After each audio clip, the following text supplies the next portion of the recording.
जब वह स्टेशन से गाड़ी छूट जाती है तो एक दो तीन हो जाती है। समझे? स्टेशन से गाड़ी छूटने का मतलब जब आपका फ्रेम ऑफ रेफरेंस निकल गया तो उसको इंडिकेट करने के लिए एक दो तीन यानी तीन लंबवत अक्षों की आवश्यकता होती है, जिसे क्रमशः एक्स अक्ष, वाई अक्ष और जेड अक्ष कहते हैं। चलो, यहाँ पे निर्देश तंत्र लिखा है फ्रेम ऑफ रेफरेंस। इसका मतलब क्या होता है समझ लेते हैं। निर्देश तंत्र किसे कहते हो? यानी कि अगर हम बात कर रहे हैं कि किसी वस्तु के सापेक्ष, या कह सकते हो जिस वस्तु के सापेक्ष हम किसी दूसरे वस्तु के वेग या विराम की यानी कि गत्य अवस्था या विरामावस्था की बात करते हैं, उसी को हम लोग क्या कहते हैं? बस फ्रेम ऑफ रेफरेंस कहते हैं। यानी कि आप समझ लो, ये मस्त एसी बस में बैठे हो और बस चल रही है, तो आप बस में बैठ के बाहर की चीजों को देखते हो तो पेड़, घरे या किसी दूसरे व्यक्ति को देखते हो तो गत्य अवस्था में महसूस होता है, यानी कि वो बस आगे निकल रही है, वो क्या हो, पीछे छूटते जाते हैं। इसका मतलब ये हो गया कि वो हम बस में बैठ के उसको ऑब्जर्व कर रहे हैं, तो बस आपका क्या हुआ? फ्रेम ऑफ रेफरेंस हो गया।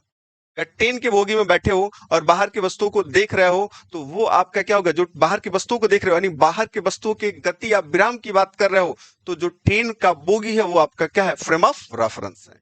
क्या आप कह सकते हो सड़क पे चल रहे, सड़क पे गाड़ियां चल रही हो, तो गाड़ियां तो आगे की तरफ निकल गई, तो अब जो सड़क बचा वही आपका क्या? फ्रेम ऑफ रेफरेंस है। क्लियर?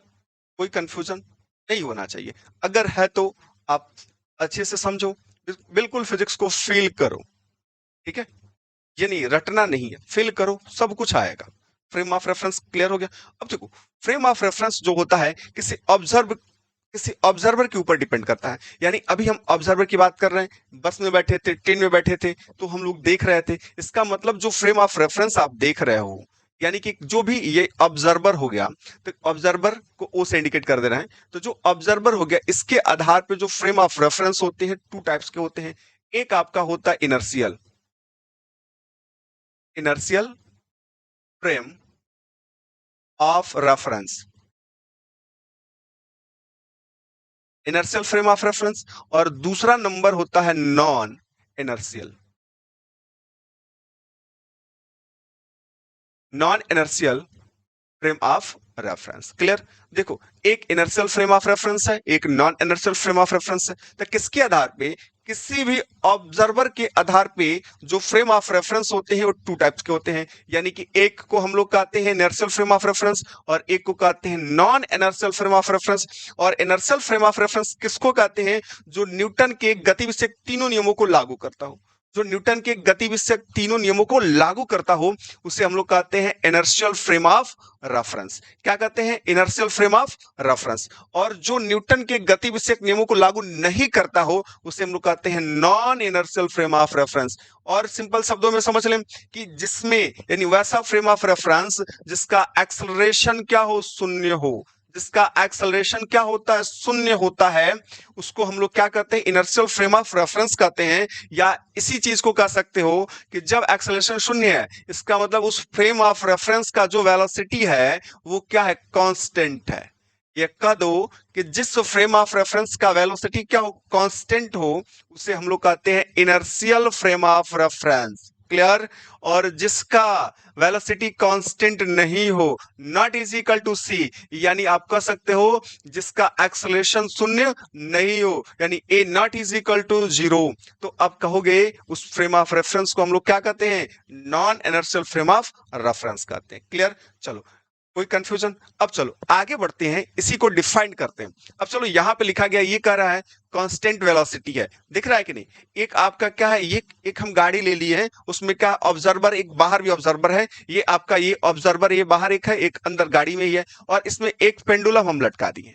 जब यहाँ पे एक पेंडुलम को लटकाया हो और गाड़ी क्या करिए? कांस्टेंट वेलोसिटी से आगे बढ़ रही है, तो इस पेंडुलम पे क्या होगा? कोई बाह्य बल कार्य नहीं करेगा, कोई स्यूडो फोर्स वर्क नहीं करता। पेंडुलम जो होता है अपने मीन पोजीशन में क्या हो? लटका रहता है, यानी साम्य अवस्था में रहता है, कहीं इधर उधर नहीं जाता। तो यहाँ पे क्या कांस्टेंट वेलोसिटी है, इसका मतलब इसका एक्सेलरेशन क्या है? जीरो है। जब एक्सेलरेशन जीरो होगा तो उसको हम लोग क्या कहेंगे? वो आपका फ्रेम ऑफ रेफरेंस किस में जाएगा भाई? ये इनर्शियल फ्रेम ऑफ रेफरेंस हो जाएगा। ये इनर्शियल है, इनर्शियल फ्रेम ऑफ रेफरेंस है। क्लियर? अब देखो, इसमें हम कब कहेंगे यहाँ पे इसका वेलोसिटी कांस्टेंट हो या वेलोसिटी जीरो हो, यानी कि जब कोई आपकी गाड़ी क्या हो या कोई भी पिंड क्या हो रुकी हुई हो, तब वो क्या होती है, हमेशा के लिए क्या होती है, इनर्शियल फ्रेम ऑफ रेफरेंस में जाती है, ठीक है। लेकिन अगर वो गत्यावस्था में हो, और गति कैसे कर रही है जी, अब उसका वेलोसिटी क्या हो, चेंज हो रहा हो, कभी बढ़ता हो कभी घटता हो, तो उसको हम लोग इनर्शियल फ्रेम ऑफ रेफरेंस में नहीं रखते हैं, उसको हम लोग non inertial frame of reference में रखते हैं। क्लियर। चलो इसको समझते हैं आगे बढ़ के, ठीक है।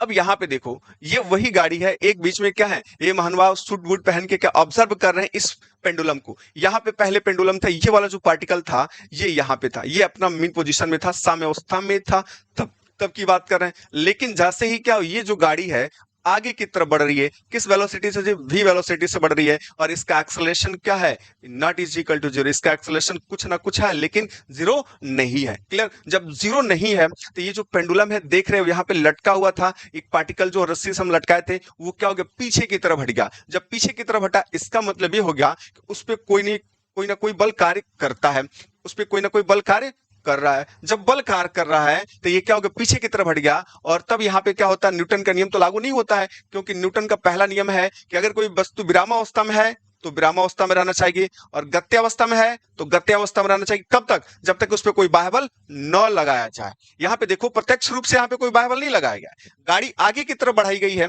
गाड़ी आगे की तरफ बढ़ाई गई है, जिसकी वजह से पिंड क्या हुआ, पीछे की तरफ क्या हो गया, चला गया। इसका मतलब क्या, प्रत्यक्ष रूप से नहीं लगा, अप्रत्यक्ष रूप से, यानी कि कह सकते आभासी बल उस पर लगा है, जिसकी वजह से वो पीछे की तरफ चली गई है।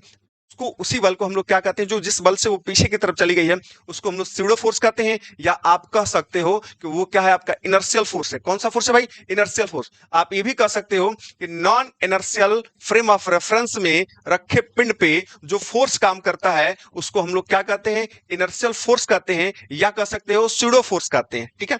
चलो अब इसमें एक चीज ये देख लो कि जब ये पीछे की तरफ हुआ तो इसके बीच का कोण कितना बना जी, थीटा बना। कोण कितना बना, थीटा बना। और इस पार्टिकल जो यहाँ पे हम लटकाए हुए थे द्रव्यमान यहाँ पे, तो उसका अगर हम देखें कि मास क्या है, यम है, ठीक है, तो इसका वेट कितना होगा, mg होगा, नीचे की तरफ कार्य करेगा। और यहाँ पे जो क्या कर रहा है जी, जो हम लोग बल की बात कर रहे हैं वो बल क्या है, ma है, और इसका टेंशन क्या है, जिस रस्सी से हम लोग बांधे हैं उसका टेंशन क्या है, t है। तब के लिए हम लोग यहाँ पे बात करें कि इसके बीच का कोण, यहाँ का कोण थीटा है, तो इसको भी हम लोग थीटा मान सकते हैं, क्योंकि दोनों एक दूसरे के इक्वल्स होगा। अब इसको मिला लो भाई। अब यहाँ पे कंपोनेंट्स ज्ञात करना है, तो यहाँ पे कौन सा कंपोनेंट्स ज्ञात करोगे भाई, एक देखोगे ये क्या होगा आपका क्षैतिज घटक होगा, एक क्या होगा, ऊर्ध्व घटक होगा। यानी दो कंपोनेंट्स मिले ना, तो यहाँ पे दो कंपोनेंट्स मिल रहे हैं, तो इसका वैल्यू क्या होगा, इसका वैल्यू क्या होगा, ये इसको मान लो कि ये आपका क्या है, समकोण त्रिभुज बन रहा है। यहां से इसको नामकरण कर ले, ए हो गया, ए बी हो गया, इस पार्टिकल को क्या यहाँ पे सी मान ले। ये आपका क्या, एक समकोण त्रिभुज। चलो हम यहाँ पे बना के दिखा दे रहे हैं आपको अलग से। ये देख लो, ये आपका क्या है, ये कोण है आपका थीटा, और ये पॉइंट आपका क्या है, सी है। इसको आप ए माने हो, इसको क्या माने हो, बी। अब इसी में एक बार कॉस थीटा ले लो। चलो कॉस थीटा ले लोगे, ये आपका देखो तनाव है, टेंशन है ऊपर की तरफ, सॉरी, ये आपका टेंशन है, टी पॉइंट है, ठीक है। अब देखो, अब कॉस थीटा बराबर क्या ले, तो आधार, ये जो कोण लिए इसके सामने वाले भुजा तो लंब हो जाएगी, ये आपका समकोण है, समकोण का क्या होगा, ये कर्ण हो जाएगा, और ये जो बचा क्या होगा, आपका आधार होगा। तो कॉस थीटा बराबर क्या लिखते हैं जी, हम लिखते हैं आधार बटा कर्ण। तो आप यहाँ पे आधार नोट कर लो, आधार बटा क्या नोट करोगे, कर्ण।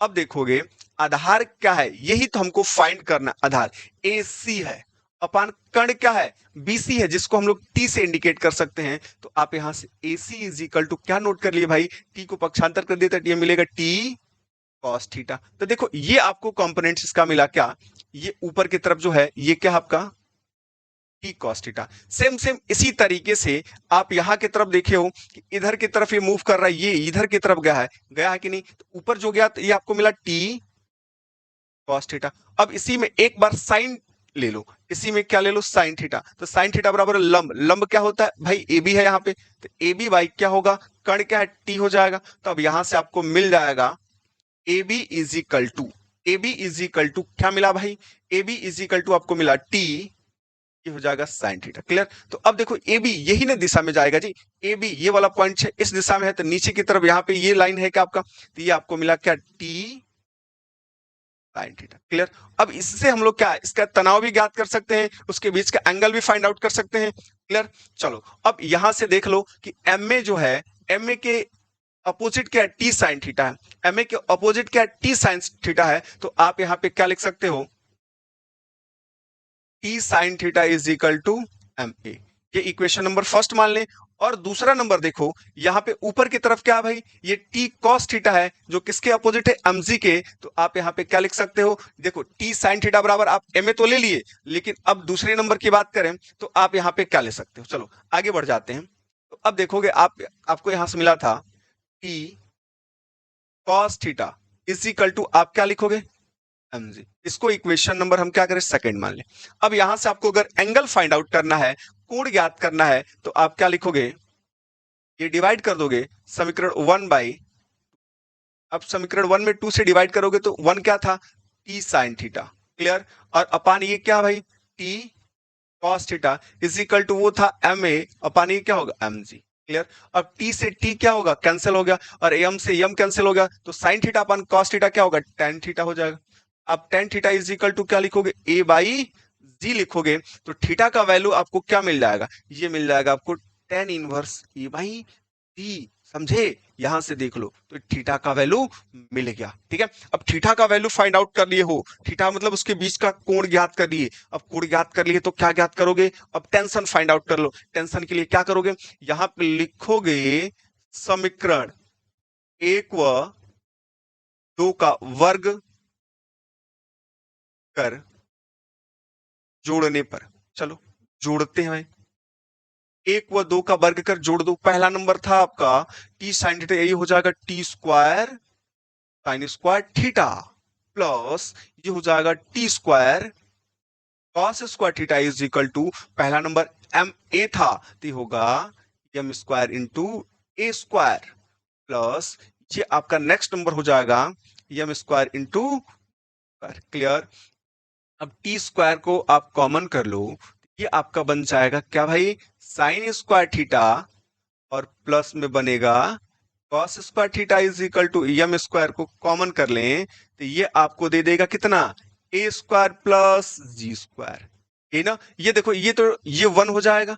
अब बचा टी स्क्वायर, तो टी बराबर क्या मिलेगा, ये अंडर रूट में जाके दे देगा, ये दे देगा M square into A square plus G square. तो यम तो बाहर आ गया, तो ये मिलेगा आपको T is equal to M into under root A square plus G square. यहां से देखो हम टी भी फाइंड आउट कर सकते हैं, ठीक है।